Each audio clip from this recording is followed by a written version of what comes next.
Salut les frères, comment ça va? J'espère que vous allez tous bien. Aujourd'hui, on se retrouve pour le débrief de la victoire du Barça 2-0 face à Villarreal. On finit bien cette année 2025. On est directement parti pour le débrief les frères.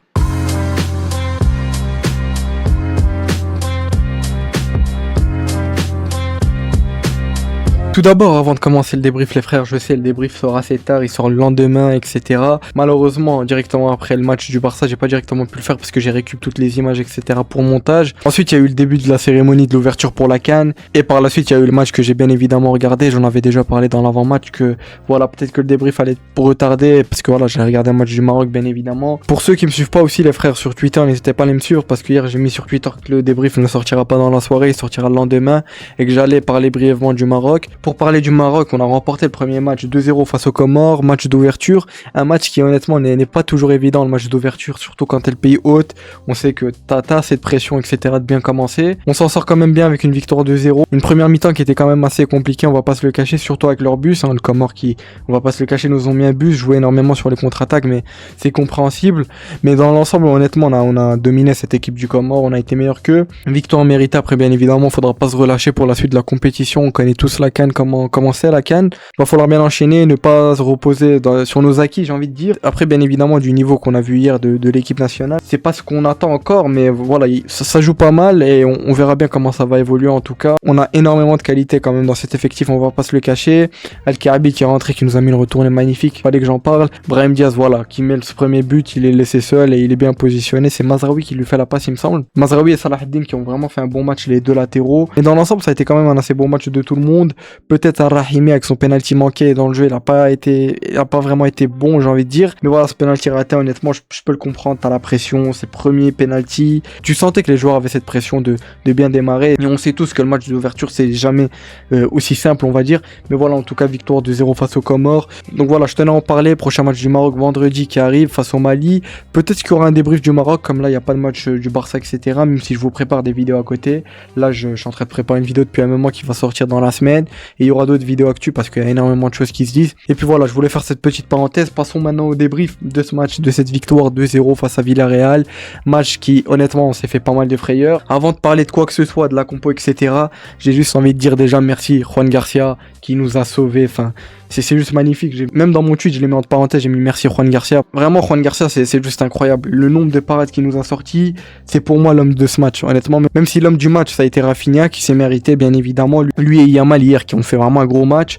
Rafinha qui était énormément appliqué, lui qui t'ouvre le score avec ce penalty, qui le provoque, ce penalty pour en parler maintenant du but. Il arrive, il fixe le défenseur, il fait le bon geste, le défenseur, voilà, il fait la faute, il y a faute claire et nette. Rafinha qui prend ce penalty là, le sang-froid, il le transforme. Pour moi, honnêtement, ça devrait être lui ce tireur de penalty quand il n'y a pas Robert Lewandowski, puisqu'on sait que c'est Robert qui prend les penalties de base, même si Levan nous a quand même loupé 2 pénaux face à l'Atlético et face à Séville, et peut-être dans un autre match, j'ai plus de souvenirs, mais Rafinha qui transforme très bien ce penalty, c'est magnifique, on ouvre le score. Mais même en ouvrant le score, Villarreal ne lâchait pas, ils jouaient énormément sur les contres, on le savait, c'est une équipe qui sait jouer au football, on jouait sur énormément de contres, il y a je ne sais combien d'occasions qui se sont procurées, surtout en première mi-temps. Notre défense ça allait vraiment pas. Koubarsi et Gérard Martin qui sont de très bons relanceurs, ils savent relancer dans ce match-là, surtout en première mi-temps, ils ont fait je ne sais combien de bourdes, mal relancé, les deux vraiment ont fait de la merde, faut se le dire au niveau de la relance, mais bon, en deuxième mi-temps, notre défense allait quand même mieux, même s'ils sont quand même procuré des occasions.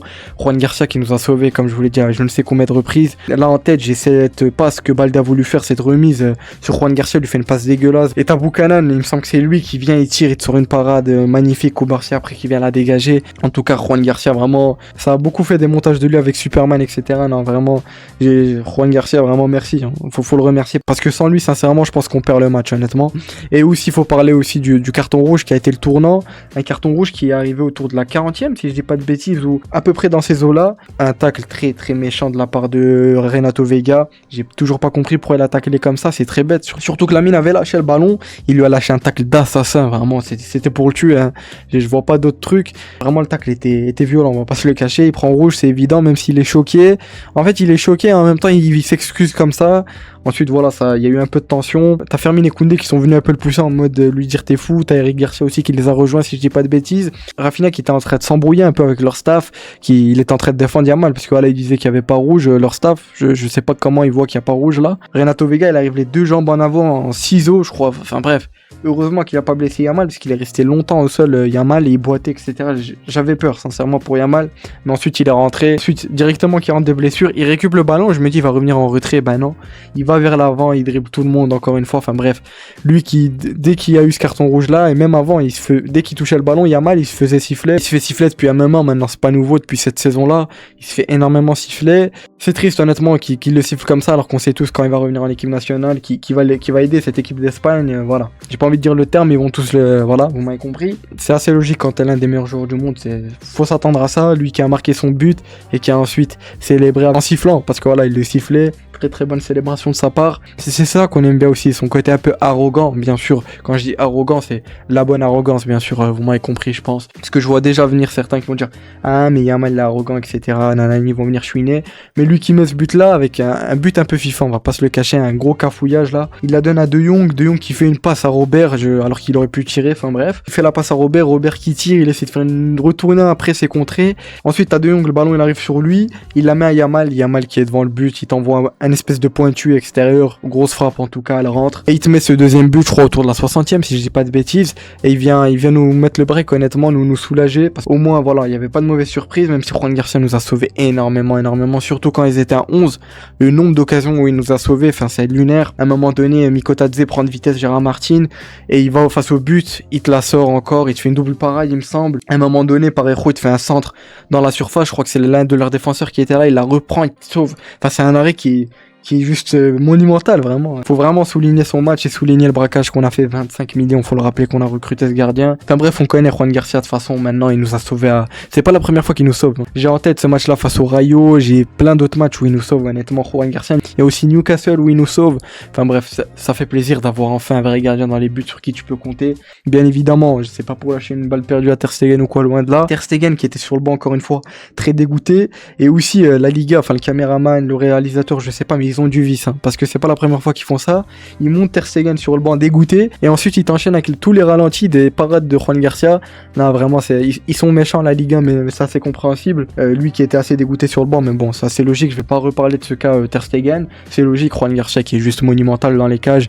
Flick l'a même souligné en conférence de presse, etc. Il l'a dit clairement, il a dit qu'on devait cette victoire aussi à Juan Garcia, il me semble, un truc dans le genre. Par rapport à la compo aussi, c'est vrai que j'en ai pas parlé, mais compo assez classique, on s'y attendait. Fermin en 10, même si pour ma part moi je partais quand même avec un Rafinha en 10 et un Rashford à gauche. Rashford qui est rentré par la suite avec Lewandowski, et on a eu la sortie de Ferran et Fermin.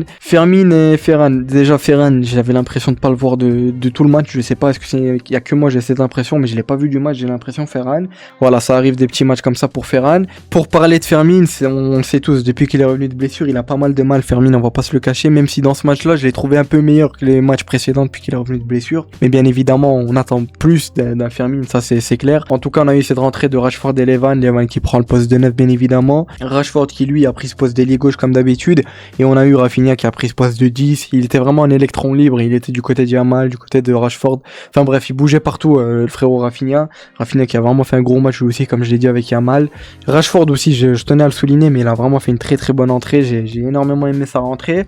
On a aussi eu Eric Garcia qui est sorti, qui a laissé sa place à Bernal qui est rentré, qui a fait une assez bonne entrée lui aussi, sincèrement. Il se relance petit à petit, il revient en force, ça fait plaisir. Eric Garcia qui a été applaudi, etc., ovationné par les supporters qui étaient présents à la Ceramica. Eric Garcia qui a fait un match encore une fois énorme, sincèrement, de la part d'Eric Garcia, j'ai rien à dire d'autre, c'est juste énorme. Il est là, il gratte tous les ballons qu'il peut dans le milieu, il est là à la récupération, même pour sortir les ballons. À côté de lui, on a eu un De Jong, comme j'en parlais. Certains ont trouvé qu'il a fait un match assez moyen, etc. Moi, sincèrement, j'ai trouvé qu'il a quand même fait un assez bon match dans l'ensemble. Il est passeur décisif sur ce but de Yamal, même si c'est une petite passe comme ça, mais il est passeur décisif. Et dans l'ensemble, j'ai trouvé quand même qu'il a fait un assez bon match. Il était là, il récupérait les ballons. Offensivement, il était là, il servait, même si des fois, il avait tendance un peu à ralentir le jeu, on va pas se le cacher. Même si en première mi-temps, il avait un peu de mal, j'ai trouvé De Jong à certains moments, comme un peu l'effectif dans l'ensemble, on va pas se le cacher. Comme j'ai dit, on avait une défense en première mi-temps qui était très fragile, et j'étais pas serein, sincèrement. Heureusement qu'on avait un Juan Garcia derrière, et qu'à des moments, il y avait hors-jeu, etc. C'est vrai que j'ai oublié d'en parler, mais après qu'on ouvre le score, quelques minutes après, t'as Koundé qui met ce but contre son camp, là. Quand le défenseur centre, il essaye de tacle pour dégager le ballon, il la met contre son camp. Heureusement qu'il y avait hors-jeu. parce que voilà, ça aurait été triste de se prendre un but comme ça. Juan Garcia qui était dégoûté, et même Koundé, ce qui est assez logique pour Koundé. Mais heureusement qu'il y avait hors-jeu. On a aussi eu en fin de match Koundé qui est tombé. Là, on a tous eu une frayeur. On a eu peur qu'il se blesse. Surtout que après le match, beaucoup disaient qu'il y avait pas mal de gens qui disaient que c'était une grosse blessure, qu'il allait être absent pour le match face à l'Espagnol après la trêve et la Supercoupe. Donc bon, je me suis dit, ah, ça craint cette histoire. Mais bon, après, il a démenti ça par lui-même sur Twitter. Il a répondu à un tweet d'un journaliste qui avait dit ça. Il me semble qu'il a mis un gif de Pinocchio ou quoi. Lui, on sait qu'il répond pas mal aux journalistes qui racontent des fake news autour de lui. Il s'en cache pas, le frérot Jules Koundé. Et même ça l'a interviewé après quand il rentrait pour aller dans le bus, il me semble, et il a dit clairement qu'il n'était pas blessé, que c'était rien de grave et qu'il allait être là pour la Supercoupe, il me semble. Mais voilà, j'ai une petite frayeur avec cette sortie de Koundé. J'avais peur qu'il soit blessé parce qu'on sait que à ce poste-là on n'a pas énormément de doublures. On a Eric Garcia, mais bon, maintenant on sait qu'il a pris une place très importante dans ce milieu-là, parce que si Pedri aurait été là, je pense pas que De Jong aurait commencé. On aurait eu un double pivot, donc Pedri et Eric Garcia, mais bon, Pedri, vous savez bien, il était blessé, etc. J'en ai parlé. Casado qui est rentré pour remplacer Koundé à ce poste de latéral droit. On en parlait dans l'avant-match qu'il allait prendre peut-être une place plus importante dans ce poste de latéral droit en doublure, parce que dans le milieu ça allait être assez compliqué qu'il s'impose. Il est rentré, il a fait une assez bonne entrée, honnêtement. Il n'a pas eu grand chose à faire, on va pas se le cacher aussi, mais il était là, il faisait ses montées, il jouait avec Yamal, etc. Enfin, il a fait une bonne entrée, Casado, comme tous les entrants, honnêtement. Dans l'ensemble, on a quand même dominé cette équipe de Villarreal. On finit avec 80% de possession contre 20% de possession, ce qui est énorme. 730 passes réussites pour eux, 135 passes, c'est énorme l'écart, encore une fois. Au niveau du XG, on a 2,72, eux de leur côté ils sont à 1,66. Il y a quand même un écart de 1 d'XG, même plus de 1 d'XG. De toute façon, dans l'ensemble, on les a dominés, comme je vous ai dit. Après, bien évidemment, je dis dominés, mais on n'a pas vraiment maîtrisé le match comme d'habitude. À des moments, ils jouaient énormément sur les contres, on était sous pression. Même si après notre deuxième but, ils ont commencé à lâcher, ils en pouvaient plus, surtout comme ils étaient à 10 contre 11. Mais quand même, faut le souligner qu'à 10 contre 11, ils se sont procurés quand même pas mal d'occasions.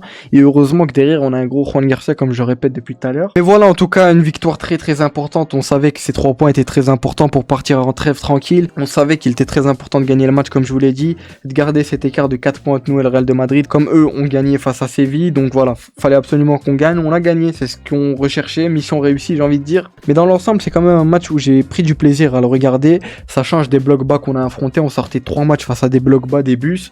Là, on avait vraiment une équipe de Villarreal qui voulait jouer, nous a pas posé un bus et ils se sont procurés énormément d'occasions, hein. Et heureusement qu'on avait un Juan Garcia, comme je le répète et je le répète, dans les cages. Sinon, je pense qu'il y a un monde où on perd le match, sincèrement. Surtout dans cette première mi-temps où ils se sont procurés énormément d'occasions. Comme je vous l'ai dit, on a eu un grand Rafinha, honnêtement, même un grand Lamine. On a aussi eu un gros match d'Eric Garcia, bien évidemment un match hors norme de la part de Juan Garcia, qui pour moi, honnêtement, devait remporter ce trophée d'MVP avec toutes les parades qu'il a sorties, même si il est mérité pour Rafinha, bien évidemment, je dis pas qu'il a pas mérité. Mais en tout cas, Juan Garcia, on le remercie. On doit vraiment ce match-là à Juan Garcia qui nous a maintenu en vie à je ne sais combien de reprises. Et on va pas se le cacher aussi que leur carton rouge nous a mis très bien, parce que voilà, ils se retrouvent à 10 contre 11, ils ont dû bricoler, etc. des choses. Mais voilà, comme je l'ai dit, victoire très très importante. On peut partir en trêve l'esprit tranquille. Pour rappel, après la trêve, on enchaîne avec l'Espagnol de Barcelone chez eux, il me semble. Voilà, ce fameux derby, les retrouvailles de Juan Garcia avec les supporters, qui ça va être assez compliqué, mais on en parlera. Mais bien sûr, faut pas oublier les problèmes défensifs qu'on a eu pendant ce match-là. On a eu pas mal de gros problèmes dans ce match. Et puis voilà les frères, ça aurait été tout pour ce débrief. N'hésitez pas à me donner votre avis en commentaire. On se retrouve très prochainement pour une nouvelle vidéo. Comme je vous l'ai dit, il y aura des vidéos actuelles, etc. Surtout que c'est la trêve. Il y a pas mal de choses qui se disent, on va en parler. Et il y a une vidéo que je vous prépare, comme je vous l'ai dit depuis un moment. Et puis voilà les frères, c'était Azro. Portez-vous bien, prenez soin de vous, passez une excellente semaine. Ciao les frères.